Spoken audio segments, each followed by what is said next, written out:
Hey everybody, Scout Crafty here again, midweek Wednesday. Hope you're doing well. We got a good show planned for you today. A couple things. We got the Poor Man's Flea Market. We got a lot to get to. First off, I just want to say, lately I've been doing a lot of those valve cutaways, and I'm glad you're enjoying them. I have some valves, industrial valves that I picked up that I don't know, cutting away is not really an option. Let me show you what I mean. Okay, I can't tell you how excited I am about this particular valve and how excited I am to get to this. Now, like I was saying, I don't know, a cutaway for something like this, it is a kind of a thin valve, okay? Now, these are caps. This is new old stock. It's a very old valve, probably, you know, quite old. And these are caps that they would put in here. You pop these caps out. It protects the inside and also the threads on both sides. You get that on new valves. And you can see how old this is. It's been sitting on the shelf so long that it looks old. But the square nuts are indicative of an old valve. And look at this beautiful handle. I'm going to polish this up. I want to do this up nice, right? And look, you would raise and lower this to open and close the gate valve. Is that not a super cool valve? So let me know if you have any interest in seeing it. I'm going to restore this. I want to take it apart. I want to make this like a piece you can hang on the wall because I think it's just a piece of beautiful engineering.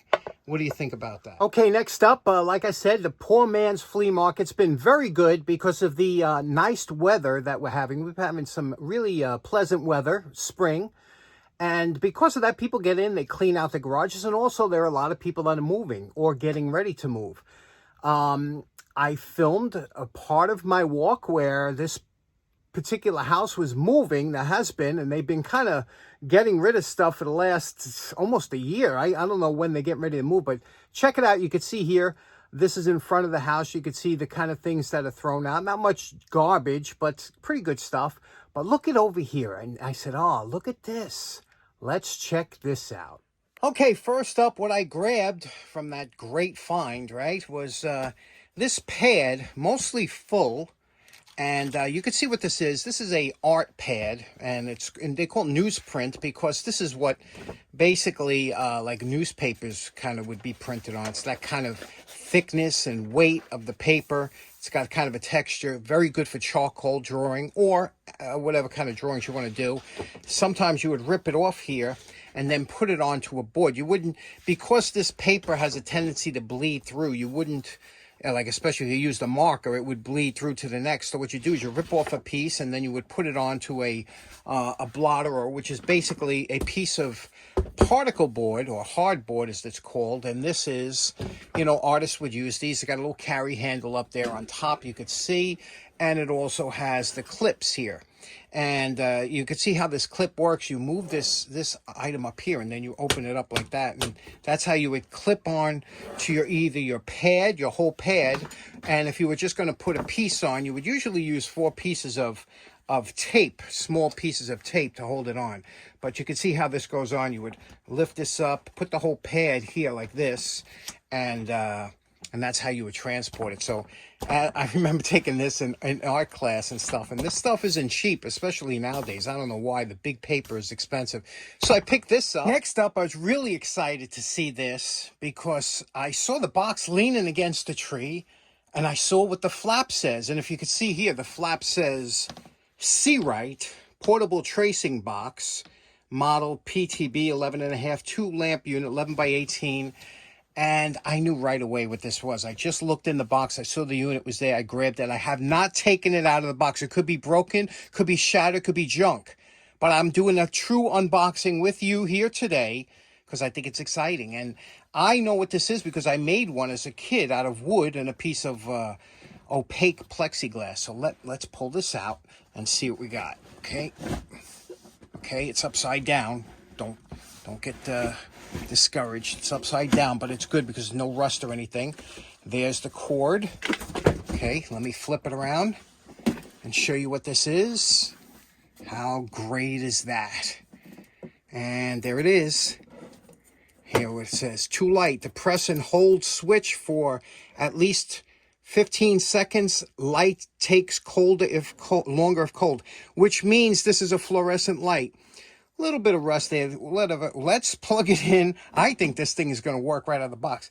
What do you think? This is a tracing box, but you can use it for a ton of things. Let's plug it in, see if it works. Okay, it's plugged in. I'm going to depress the button here, hold it down, and uh-oh, come on, baby. Come on. I see it starting. It's trying. It's trying. There we go. I knew this thing would work. I'm telling you, I'm good when it comes to trash. I know it. Now, you say, what are you going to do with this? This is a light box, and is there a little yellowish tinge on the screen? I don't know, because it is fluorescent. But anyway, I'm going to show you what all the things you could use. Now, this was meant for artists as a tracing. You would trace things. You would put, you could trace a light paper over a drawing or something and trace. It's, I don't know if this is a lucite, a Lexan, some kind of heavy-duty plastic it is. It's got a metal case on it.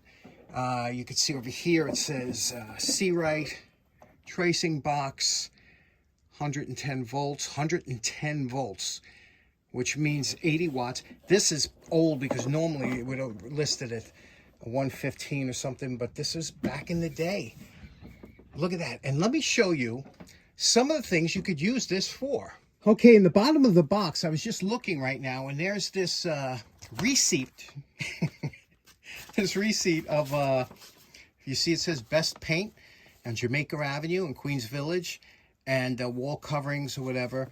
And I don't know what this was for, but look, it was from 1990. Okay, so that's pretty old. And again, that was in the bottom. And here, so how you would use this as a tracing box, you would take, let's say you want to trace this here, this lettering. You put it over the box, and then when I take a regular piece of paper and put it on top, look what happens. It comes through dark like that you can trace it very easily because of the light underneath, right on top of here. So that's number one, what you could use it for. Now I'm seeing a yellowish band that might be rising, or right. That's part of the fluorescent, how it reacts with the. Isn't that cool? You see it? That I don't see it. I see it in the lens here, but it does. It's obviously it's white here. Anyway, on the top here, if you notice, look, it's got the leatherette, which was always nice. The carrying handle. Always a nice little feature. Again, brushed aluminum case. Very interesting. The second thing, let me shut it off here. The second thing I was going to show you what you could use this for. When I was younger, as many of you out there were into photography. Now, for you youngsters out there, you've never seen this before. We used to take our cameras, take the film, bring it to a developer. They would give you your prints, okay? Your prints, and there's a receipt in here. And it would come with, sometimes later on, they came with what this is called a proof. You know, we would make up a proof sheet. If I was into photography, I used to develop my own photographs. And what you would do is it would come back and you would get both the negatives here and your pictures. These pictures here are from Jacktown, 2006. Can you see these? These are some of the pictures I took when I went to Jacktown in 2006. Some of the interesting things, some of these guys, now this was, what, 18 years ago? Who even knows if, you know, where these guys, what they're doing now. Some of the interesting pictures. This was in October. And you can see it was a little chilly. Guys had their jackets on, but it wasn't quite as big as it is now. Now it's got really popular. The steam engine there. This is the sawmill. Very interesting. The soup. But I got this picture. You know why I took this picture? See that guy there? A pickle on a stick. They used to sell that at Jacktown. A pickle on a stick. You don't see that too often these days. Look, some of the things for sale and whatnot. The locomotive. Again, that was probably one of my earliest shows. 2006, you know. There's that radial engine. They used to run there all the time and still do. I have a mower very much like that in the shed. Some of the things, look, $35. What is it? I don't even know what that is, but it was $35 back then. Washing machine, early washing machine. Look at that, the early Jacktown. Some of you guys might remember that, the steam. Anyway, so these are the pictures. Now, these would be the negatives, okay? So what you did, and the reason this came in a kind of opaque container like this, you could lay it right on the light box and see I'll show you what it looks like. If you could see it here, we'll turn it on. Come on, baby. There we go. Well, I only have one lit there. Come on. This thing hasn't been lit. No, there we go. Now, you would take your negatives and you would put them on a light box like this. And you could see, like if you notice down here, let me see if I can focus in. Again, that yellow bar going up. Between my fingers here, if you could see that, there's a... it looks like an Indian motorcycle, but you can make it out and you can see if it's framing, and then you would just determine if you wanted to get that into a print, or if you were doing photography, you would take the number and you would blow that up with your enlarger. So anyway, do you remember these? Not many people remember negatives used to come with all your photographs, and these were golden. One other cool thing a light box was good for, we'll have to go up onto the attic for me to show you, so let's take a trip upstairs. Okay, everybody's second favorite, next to the dake, is the attic.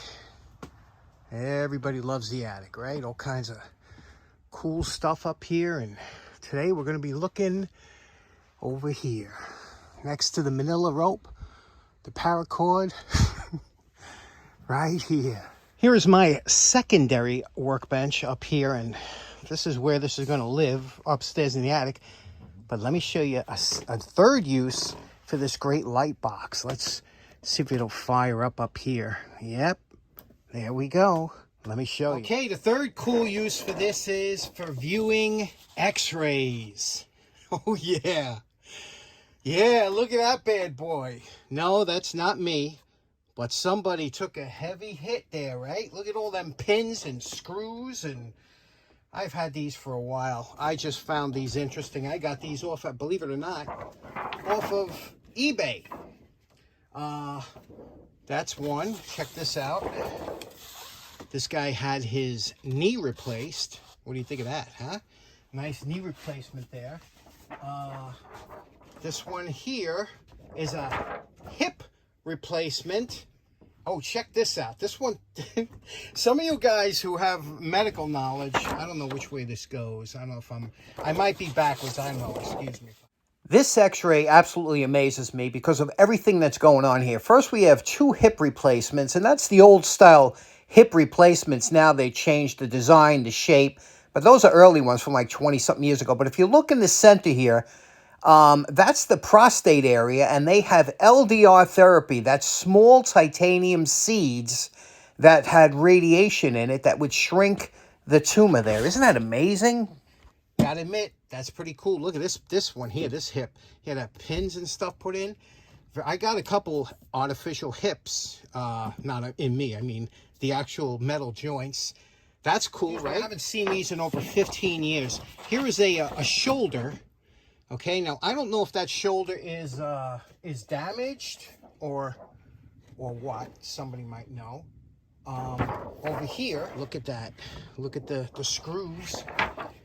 It's amazing the medical screws that they put into people, right? Look at that.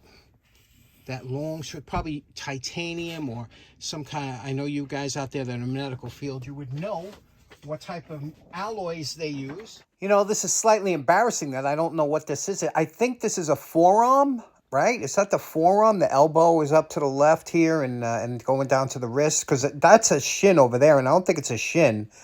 I don't... Little metal things in there, right? Oh, staples, right? Those are the staples? No. Are they? What do you think? You'll let us know in the comments, people that know. Check this out. Look at that. Okay, that's the spine, right? That's the spine. I can't turn it the other way, but that's the spine. And look at here. Look at these heavy-duty screws that they put into somebody's back. Oh, that looks painful already. Over here, somebody's wrist was repaired.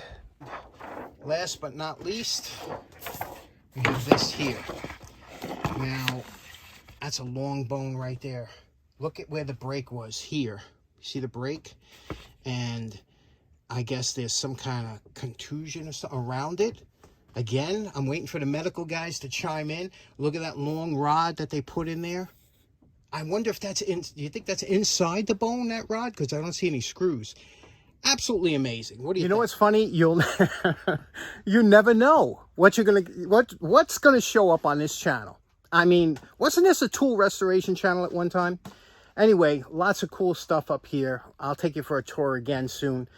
Let's get back downstairs, see what we can do. Okay, so that was a pretty good poor man's flea market. I was able to see those x-rays, which I've never really seen before because I always held them up to the light. So it was interesting to see them on the light box the way you're supposed to look at them, wasn't it?